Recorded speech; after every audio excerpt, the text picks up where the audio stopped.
Il est 11h30 sur RCF, la joie se partage et je vous propose de retrouver Daniel Dermy en compagnie de Thierry Leroy, deuxième numéro de cette émission sur les pas des Templiers. Sur les pas des Templiers. Daniel Dermy. Thierry Leroy. Bonjour, alors nous nous retrouvons aujourd'hui sur les pas des Templiers. Vous le savez, cette émission est largement inspirée du guide secret des Templiers de Thierry Leroy aux éditions Ouest France, chez tous les bons libraires. Bonjour Thierry. Bonjour Daniel. Alors aujourd'hui, nous allons suivre les pas d'un personnage, on peut le dire fort méconnu quand même, à savoir Hugues de Pin, le fondateur de l'ordre des Templiers. Alors, aujourd'hui, pourquoi Thierry avons-nous donné à cette émission le titre « Les 4 vies de Hugues de Pin » ? Parce que c'est un personnage singulier en effet. Alors d'abord, il faut rappeler que Hugues de Pin, P-A-Y-N-S, a été choisi par ses compagnons pour devenir leur maître. On l'a dit la dernière fois, mais il faut bien le rappeler. Rappelons aussi que l'homme incarne parfaitement l'idéal chevaleresque et religieux à la fois de ceux qu'on appellera plus tard les frères du Temple. Alors, à l'époque, c'est un chevalier d'une 50aine d'années, proche du comte de Champagne. Il a quitté sa famille et sa seigneurie pour se destiner à la défense de la Terre Sainte. Mais nous allons y revenir largement. Pourquoi 4 vies ? Il a été tout d'abord chevalier, et puis, on va le voir, il est devenu moine, quelques mois simplement. Il est redevenu chevalier à nouveau, mais cette fois-ci seigneur châtelain. Et enfin, évidemment, il a fondé les Templiers, c'est-à-dire qu'il est devenu moine-soldat, comme le disait Saint Bernard. On peut donc dire 4 vies, en effet. Ah oui, donc on a l'explication, et bien sûr, on va y revenir. Alors, on peut supposer que tout ça commence dans ce petit village de la banlieue troyenne, qui est bien sûr, qui existe toujours, qui s'appelle Pin. Alors, je suppose que c'est là que tout a commencé, Thierry. Et pas tout à fait. Alors Pin en effet 12 km de Troyes, P-A-Y-N-S comme je l'ai dit, ce qui se prononce Pin, 1500 habitants environ. On doit le nom donc de ce village au fondateur des Templiers. Mais l'histoire commence un petit peu plus au sud, en lisière de Bourgogne, à Montigny exactement, aujourd'hui tout proche de Chaours. Alors pour faire simple, c'est en gros entre Troyes et Dijon, ou plus exactement entre Troyes, Châtillon-sur-Seine, Montbard et Tonnerre. On est en lisière à l'époque, entre la Champagne et la Bourgogne. C'est donc une zone où sont construits beaucoup de châteaux. On est à la fin du XIe siècle. Hugues naît aux alentours de 1070 dans un château, ce qu'on appelait une motte féodale à l'époque.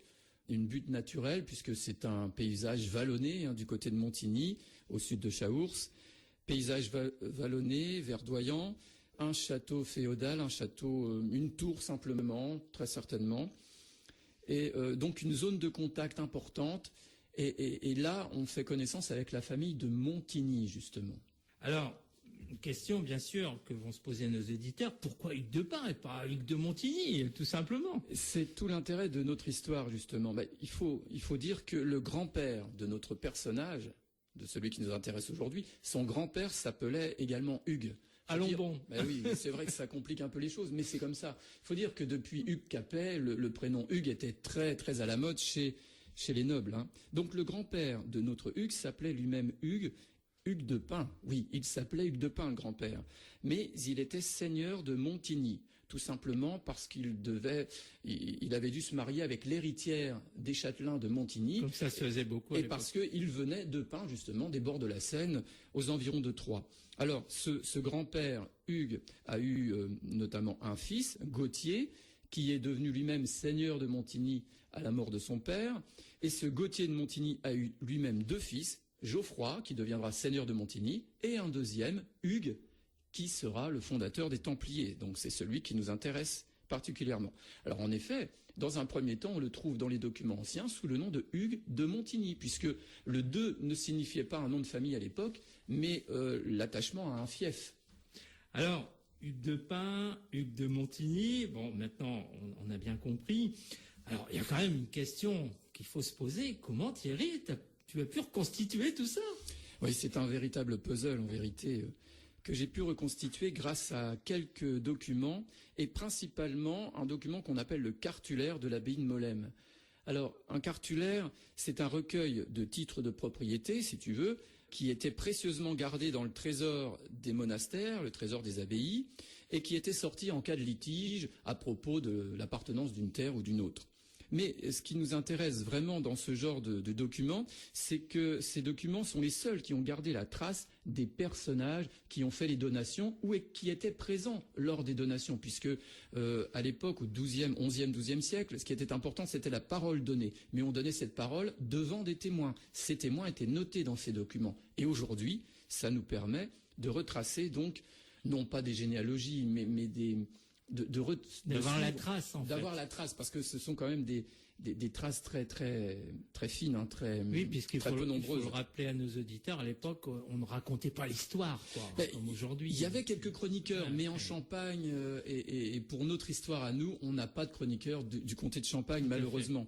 Alors aujourd'hui, qu'est-ce qui reste? Il reste la butte où se trouvait le château de Montigny, une butte bien visible, il y a une ferme équestre à la place, on a encore l'emplacement des fossés.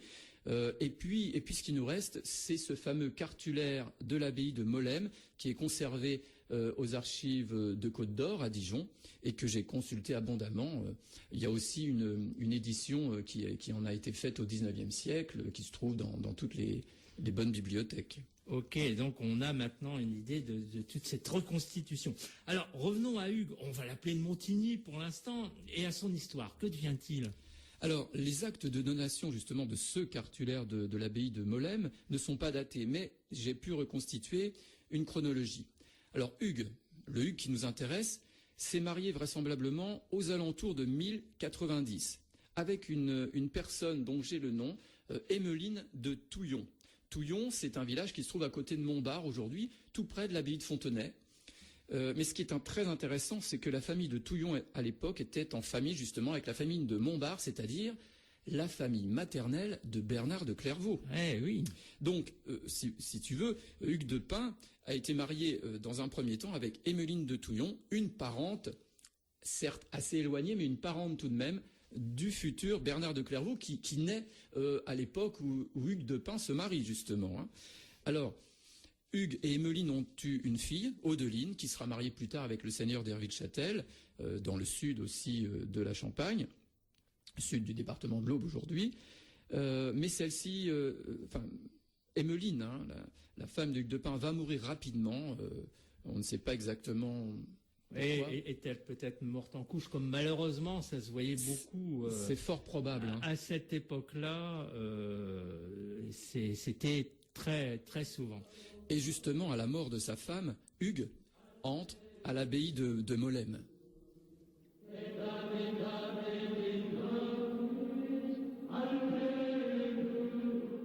L'abbaye de Molesme a été fondée par Robert, qu'on appelle donc Robert de Molesme, qui était un moine, quelqu'un d'important qui avait été appelé par des ermites qui voulaient fonder donc un monastère.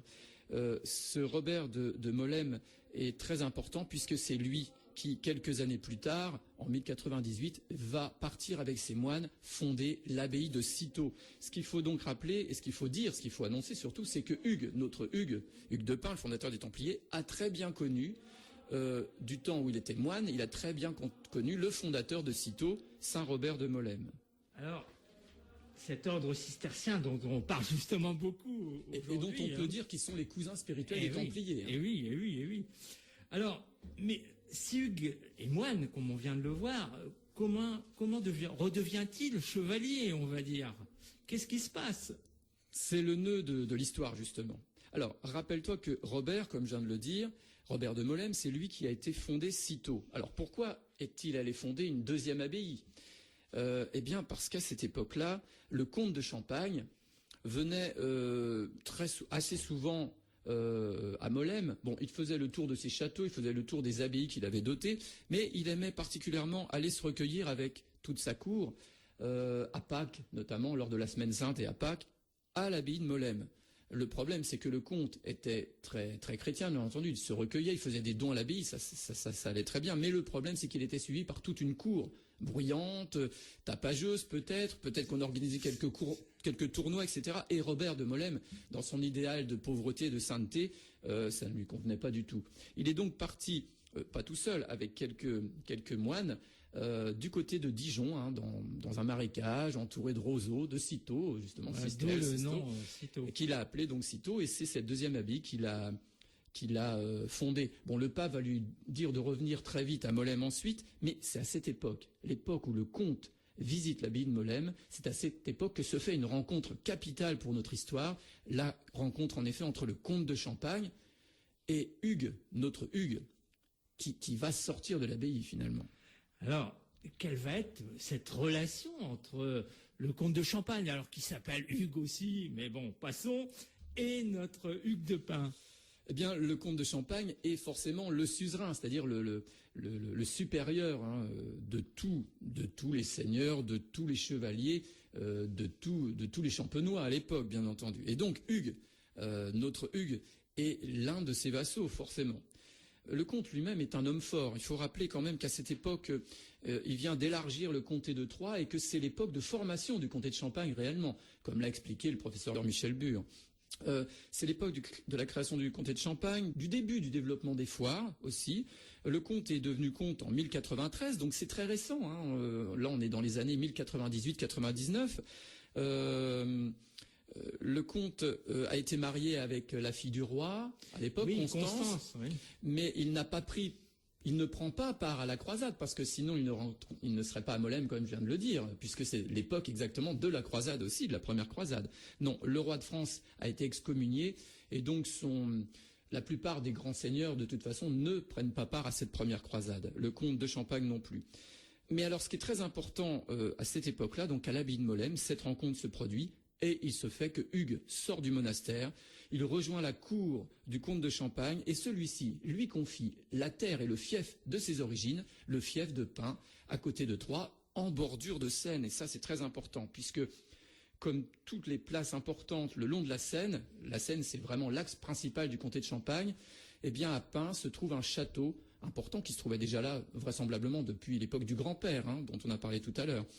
Et donc rapidement, le chevalier Hugues de Pin va devenir le seigneur châtelain de Pin. Hein, d'ailleurs, il va se remarier assez rapidement.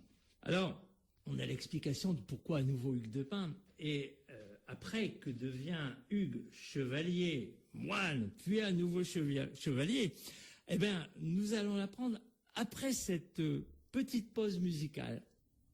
Alors, on va le rappeler à nos auditeurs, ils sont toujours sur RCF. On est toujours sur les pas des Templiers, et après ce superbe chant, revenons donc à Hugues, et surtout à son fief de Pin. Alors, au fait, Thierry, à quoi ressemblait à l'époque le village de Pin? Donc on est au cœur de la vallée de la Seine, à quelques lieues de Troyes, la capitale du comté de Champagne. On est le long d'une route donc très importante, et se trouve à cet endroit un péage, vraisemblablement, hein, un péage important qui va donner son nom au village, Pédaggio. On le trouve dès les années 800, à l'époque de Charlemagne.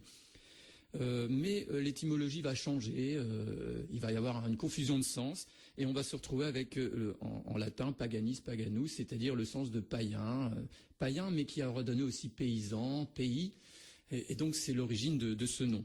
Il y avait un château fort important, château fort stratégique pour contrôler la vallée de la Seine, puisque c'était l'axe principal du comté de Champagne naissant. Il fallait donc au comte quelqu'un de confiance, quelqu'un qui avait ses racines ici, et il a donc choisi Hugues de Pin. On est aux alentours de 1100. À ce moment, Hugues est donc chevalier à nouveau, châtelain. Quelles sont ses activités? Qu'est-ce qu'il fait? Eh bien, en tant que chevalier, il prend part aux expéditions du comte. Il est témoin lors de chartes de donation, par exemple. Donc, il suit la cour comtale, mais aussi il défend le château de Pin, bien entendu, avec ses chevaliers, puisque en tant que seigneur châtelain, il a une troupe de chevaliers autour de lui. On trouve d'ailleurs des traces de ses activités de témoin de donation dans les chartes, justement, qui sont conservées aux archives. Et puis surtout, en 1104, il va suivre le comte de Champagne dans son premier périple vers Jérusalem. 1104, donc, si je ne m'abuse, Jérusalem est déjà prise depuis 5 ans. C'est pas un peu tard pour la croisade? Eh bien, en fait, la première croisade a eu lieu, en effet, mais il y a ensuite tout un nombre de pseudo-croisades que n'ont pas retenu forcément l'histoire, mais qui ont existé, c'est-à-dire des pèlerinages en armes vers la Terre Sainte. Alors, la première croisade a été plutôt faite par des seigneurs du Nord. Il n'y avait pas de roi, il y avait quelques personnages importants, mais il n'y avait pas le comte de Champagne, on l'avait dit. Donc, ils décident de partir. Mais, par exemple, en 1101, j'ai retrouvé les traces d'un passage. On ne disait pas croisade à l'époque, on disait passage outre-mer. Oui, c'est nous qui avons donné Oui. ce nom-là plus tard. J'ai retrouvé les traces d'un passage, par exemple, en 1101, par des seigneurs des environs de Montigny et de Molesme, c'est-à-dire la région de naissance de Hugues de Pin, entre Champagne et Bourgogne, notamment le seigneur de Rougemont, qui s'appelait Hugues de Rougemont encore, qui était parti à la croisade. Donc en 1104, on a un nouveau départ, et cette fois-ci c'est un départ important, puisque c'est le comte de Champagne lui-même. On imagine bien qu'il ne part pas seul, qu'il est entouré d'un aéropage important de chevaliers. Et parmi eux, on a le seigneur châtelain de Pin, Hugues. Et que font donc Hugues et son suzerain donc en Terre Sainte? Ils sont confrontés à la situation délicate que connaissent les États latins de Terre Sainte au lendemain de la première croisade. On en a un peu parlé, c'est ce qui donnera naissance d'ailleurs aux pauvres chevaliers du Christ, aux futurs templiers. Il faut imaginer que le comte rencontre le roi de Jérusalem, le patriarche du Saint-Sépulcre, qu'il se rend compte de la situation délicate donc de ce petit royaume enclavé au centre de terres hostiles et de gens qui sont tout à fait contre. Bref, ils vont rester environ 2 ans quand même. On peut imaginer qu'ils ont pris part à des combats, mais ça n'est pas documenté, on ne peut pas en dire plus. En tout cas, ils sont de retour en Champagne en 1107. Donc, ils reviennent bien tous les deux en Champagne. Oui, ils reviennent tous les deux en Champagne en 1107 avec les chevaliers champenois. On imagine qu'à cette époque, il y a une prise de conscience qui a été faite et qui s'avérera importante. Pourquoi et comment le comte de Champagne et Hugues vont-ils repartir en Terre Sainte et surtout quand? Eh bien, il faut peut-être préciser aussi une chose à ce moment-là, c'est que le comte de Champagne a vu son mariage annulé en 1104. La fille du roi de France et Hugues de Champagne se sont séparés. Le comte de Champagne va être remarié à une personnalité importante, une des filles du duché de Bourgogne, Élisabeth de Varay.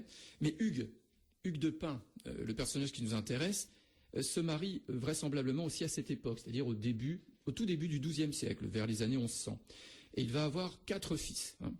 Le premier qui s'appellera Guy, surnommé Guy Bordel, à cause du lieu sans doute de naissance. Oui, il y avait énormément de lieux qui s'appelaient la Borde à l'époque et qui existent toujours d'ailleurs.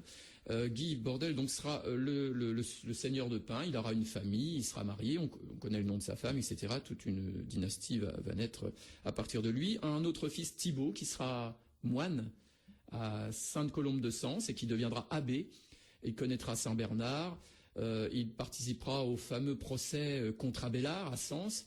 Et puis, avec son frère aîné, avec Guy, ils vont partir à la 2e croisade, justement, prêchée à Vézelay par Bernard de Clairvaux. Vous voyez, on est vraiment dans un contexte fort. Il y aura 2 autres fils aussi, dont on a moins de traces, Herbert, surnommé l'Ermite, et Gibuin, vicomte de Pin, qui tenait ce titre de sa mère, puisque Hugues de Pin a été marié, ça je ne l'ai pas dit, en secondes noces, avec Élisabeth de Chappe, d'une grande famille châtelaine aussi, de la vallée de la Seine. Pas loin de chez nous non plus, de Troyes, bien sûr. Alors on est donc à l'origine du comté de Champagne, dans cette vallée de la Seine, autour de Troyes en effet, oui. C'est à ce moment, on l'a raconté lors de notre précédente émission, que Hugues se met avec d'autres chevaliers au service des chanoines du Saint-Sépulcre de Jérusalem. Oui, donc là on est dans les années 1115. C'est-à-dire que les Hugues et le comte de Champagne sont repartis aux alentours de l'année 1113.